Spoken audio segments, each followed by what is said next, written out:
And people who are much smarter than I am, like Nassim Taleb, would describe people like me who are buying GBTC right now as dumb money. Never meet your heroes. So it turns out, we're not dumb money after all. It's been 10 long years since the first filing for an application of a Bitcoin spot ETF here in the United States. And after all that time, we finally have access to Bitcoin in our brokerage accounts. But don't be fooled, this isn't actual Bitcoin, it's just Bitcoin price exposure. But that's gonna be a good enough starting point for most people. So if you've been Bitcoin curious for a while, but you haven't wanted to go through the steps of opening an account with one of these exchanges, or you've found the idea of self-custody and having to hold on to that passphrase too intimidating, congratulations. It's never been easier to get started than it is today. And instead of exhausting you with the pros and the cons of every single one of these funds, I'll be giving you a decision-making framework so that you can make the decision about which fund is right for you. And obviously, just like every other video on this channel, none of this is financial advice. Every single person who watches this video is going to have a different financial situation, and they're going to go about making those decisions differently. Just because something is right for me doesn't mean that it's going to be right for you. But if you want the TLDR, the Bitcoin ETF that I'm most excited about is Fidelity's product, FBTC. Now that that's out of the way, let's just jump into the framework. The first question that I ask when I'm evaluating any ETF is, what are the fees that I'm being charged? ETF fees can destroy your returns. A 1.5% fee doesn't sound like a lot, but over 30 years, it can eat over 20% of your investment, assuming average returns. This can increase to over 40% of your investment, assuming poor returns. And it can get confusing for us to think about because our brains aren't trained to think exponentially. But that's exactly what fees do. Fees exponentially take away your money. A 1.5% fee is 6 times higher than a 0.25% fee, but you'll pay more than 6 times the amount with a 1.5% fee over a long period of time. If that doesn't make any sense to you, you can put your assumptions in the calculator down in the description and see how different fees will affect your investment performance. The bottom line is that fees can destroy even a great investment, so you need to stay away from them. For that reason, I'm avoiding the Grayscale, Hashdex, Valkyrie, and Galaxy ETFs. So now that we've made our first round of eliminations, let's talk about the elephant in the room. Who is actually holding all of this Bitcoin? There's a popular phrase in the Bitcoin community: not your keys, not your coins. It's basically the Bitcoin way of explaining counterparty risk. It's what caused Bitcoin investors to lose a lot of money with Mt. Gox and FTX. Counterparty risk is like lending your friend your favorite video game and having to worry about them maybe not giving it back to you. The fact of the matter is, all but one of these ETFs are giving their coins over to a third-party custodian. That means when you buy $100 of the BlackRock ETF, BlackRock buys $100 of Bitcoin and then gives it to someone else for safekeeping. In this case, that someone else is Coinbase, who are the most trusted Bitcoin custodians in the world. And to steelman Coinbase custody, if you would put your Bitcoin on Coinbase for the last 10 years and you didn't lose the password to your Coinbase account, you'd still have all of your Bitcoin. But if you took self-custody over the last 10 years, you might be digging through a landfill still trying to find your Bitcoin. With that being said, it is concerning that 75% of these ETFs are using Coinbase for their custody solution. The standouts who are not using Coinbase are Fidelity, who are using their own Fidelity custody solution, which is really cool. Van Eck are using Gemini. Hashdex, who we've already eliminated due to high fees, are using BitGo. And Valkyrie, who we've also eliminated for fees, are using a combination of Coinbase and BitGo, which is cool to see that they're diversifying their custody solutions. But I think the major points here go to Fidelity for investing in their own custody solution, which signals that they're very serious about Bitcoin and they're here for the long run. I expect this is going to keep Fidelity's ETF fees pretty low relative to the other ETFs in the space over the long run, simply because they're less reliant on having to pay fees to a third party to custody their coins. The way these different funds are structured has always made me wonder, are these Bitcoin ETFs going to go out of business? The long-term viability of these products is really important. You don't want to have to switch ETFs every 3 years because the company went under. So we have to ask ourselves, who has staying power? One metric we can look at as a proxy for staying power is assets under management, or AUM, and then the flows of money into these different funds. AUM is simply how much Bitcoin do these funds hold in total. More funds is generally better for the institution. It allows them to charge lower fees, it gives them more liquidity, and it allows them to optimize the execution or the creation and redemption process for the ETF. And you can kind of think of flows as change in AUM over time. It's like real-time market feedback of which ETF is most trusted. And right now, there are 3 that are massively in the lead. Grayscale with almost $24 billion, BlackRock with around $6 billion,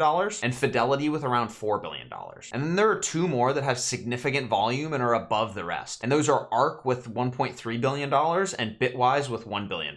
And as of this writing, the rest of the ETFs are far below the $1 billion AUM mark. Grayscale is the outlier here. Their product is 11 years old and they have by far the highest fees in the market. And because the fees are so high, they've experienced massive outflows from their fund. I expect at some point Grayscale will lose their top spot to BlackRock or Fidelity, who are charging much lower fees for essentially the same product. And this is especially true because the BlackRock ETF is using the exact same custody solution behind the scenes, Coinbase, as the Grayscale product. And proving the point that we covered earlier, all 5 of these funds except Grayscale have the lowest fees in the market. More liquidity means lower fees, and vice versa. And for that reason, these are the 4 funds that everyone should be looking at. Because these funds have the same job, which is just to track the price of Bitcoin, the differences that we're looking at are going to be very small. Bitwise and ARK have the lowest fees, but they're smaller institutions than BlackRock and Fidelity. To me, and I'm just an idiot, this is not financial advice, it seems like they're able to charge lower fees because they're okay not making money on these ETFs. It seems like they're kind of banking on you buying the ETF and then associating yourself with their suite of products. And to back that up, I find it hard to believe that Coinbase would give better custody terms to ARK and Bitwise versus BlackRock. So the assumption that I'm making here is that those 2 products are not really making any money. Fidelity is the only fund that has developed their own custody solution and the only one of these 4 not using Coinbase custody. And I think that that's a great way that Fidelity has differentiated themselves from these other products in the space and has shown that they're here for the long run. Outside of custody and fees, Bitwise has started to differentiate themselves by providing crypto native aspects to their product. They've published their Bitcoin native wallet addresses and they're communicating with the audience on Twitter and X, and I think that this is going to be a differentiator from Bitwise, a smaller firm out of these 4, to something like BlackRock. BlackRock is never going to feel the need to talk to you directly on Twitter. BlackRock has the highest AUM of any of these 4 funds, and they think it's funny that I can't buy a house. And the way that ARK has been differentiating themselves is by putting out Cathie Wood interviews where she tells you that Bitcoin is going to go up 30x in the next 5 years. Personally, I think that that's kind of crazy, but if you find that compelling, maybe you would want to invest in the ARK ETF over some of these other products. So overall, these are the data points that I would look at to differentiate these 4 ETFs. If you want a Bitcoin ETF from a trusted industry expert who have invested for the long term, you should choose Fidelity's FBTC. If you want a Bitcoin ETF from a trusted industry expert and you think it's funny that millennials can't buy homes, you should try BlackRock's IBIT ETF. If you're a hardcore Bitcoiner who wants exposure to an ETF for some reason, you should try Bitwise's BITB. And if you're a massive fan of Cathie Wood's insane price predictions, then I don't know why you're watching this video, you already knew what you were gonna buy. All of the information that we covered in this video is subject to change, and you can find the latest information down in the description at Blockworks' official ETF dashboard. It's a super helpful resource that I used for putting together this video, and I'm not sponsored at all, it's just a really helpful page. And even though little details will change over time, fees might change, AUM numbers might change, flows might change as different ETFs become more popular and less popular, but you can always come back and rewatch this video to get that high level understanding of the framework of decision making that you need to go through to vet what is the best Bitcoin ETF for you. So at the end of the video here, I'm going to make some predictions for the next 1 to 5 years of Bitcoin ETFs. So if you're watching this sometime between 2025 and 2030, let me know down in the comments if any of these came true. My first prediction is that in the next 1 to 5 years, we get the ability to do in-kind creation versus cash create for these ETFs. And that's sort of fancy finance jargon for when I purchase $100 of BlackRock's ETF, for example, does BlackRock have the ability to take $100 of Bitcoin and just put it into the ETF, or do they need to go to an exchange with $100 of cash, purchase Bitcoin, and then put that into the ETF? If in-kind creation is finally approved, it's going to make these ETFs a lot more robust and a lot more efficient for the ETF providers like BlackRock and Fidelity, and should give us better price execution over the long run. I think we'll see lower fees, more liquidity, and optimized creation redemption, this sort of in-kind creation process from market leaders. And I think we'll see other funds sort of stagnate, maybe charge higher fees. And I think there will be like a handful of really big winners in this process, and the rest of these funds will be mostly losers that are not invested